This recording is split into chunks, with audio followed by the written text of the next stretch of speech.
مجھے بتائیے کہ ابھی آپ نے فرمایا کہ ذاتی استعمال کی چیزیں مستثنیٰ ہیں، تو ذاتی استعمال کی چیزوں میں کیا کیا چیزیں شامل ہوں گی؟ مثلا ہمارا گھر، ہمارے زیورات، اگر ہم نے کوئی چیز سنبھال کے رکھی ہوئی ہے، بچیوں کے لیے عام طور پہ مائیں جو ہیں وہ زیور جمع کر کے رکھتی ہیں، کیا وہ بھی ذاتی استعمال میں آئے گا؟ اس طرح پلاٹ لوگ رکھتے ہیں کہ اس پہ گھر بنائیں، تو ذاتی استعمال کا دائرہ کار حدود کیا ہے؟ یہ جتنی چیزیں آپ نے بیان کی ہیں سب ذاتی استعمالی کی چیزیں ہیں. یعنی میرا گھر ہے، میرے فرنیچر ہے، میرے کپڑے ہیں، میری گاڑیاں ہیں. اسی طریقے سے ظاہر ہے بچوں کے لیے کوئی چیز آپ نے تو وہ ذاتی استعمال کی چیز ہے.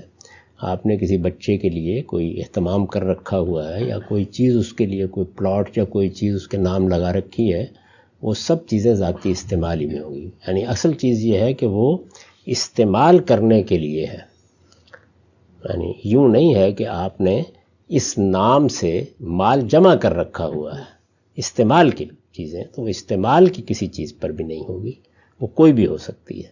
اس سے زائد جو کچھ آپ کے پاس ہے، خواہ وہ آپ نے بچت کے طور پر رکھا ہوا ہے یا وہ تجارت کا مال ہے، اس سب پر زکوٰۃ آئے گی. ٹھیک، لیکن اگر ہم نے مثلا کوئی پلاٹ لے کے رکھا ہوا ہے، استعمال میں نہیں ہے، مستقبل میں پیش نظر ہے 20-30 سال بعد گھر بنائیں گے، تو اس کا کیا معاملہ ہوگا؟ اگر اپنے گھر کے لیے رکھا ہے تو اس پر کوئی زکوٰۃ نہیں ہوگی، اور اگر وہ محض روپیہ جمع کر کے رکھنے کے لیے یا انویسٹمنٹ کے نقطہ نظر سے رکھا ہے تو پھر اس پر زکوٰۃ عائد ہو جائے گی. ٹھیک، آپ کے علم میں ہم سب بچے آج کل ملک سے باہر جاتے ہیں، فیسیں بڑی ادا کرنی پڑتی ہیں، والدین اس کے لیے بھی کافی حد تک جمع کرتے ہیں کالج فنڈ بنا کر، تو وہ جو مال ہے وہ بچوں کی ذاتی ضروریات کے طور پہ خرچ کرنے میں آئے گا یا اس پہ بچت کی زکوٰۃ ان کو ہر سال ادا کرنی ہے؟ اگر تعلیم کے کوئی ایسے ناگزیر اخراجات بن گئے ہیں موجودہ زمانے میں تو ان کو بھی استعمال کے اخراجاتی کے طور پر رکھنا چاہیے.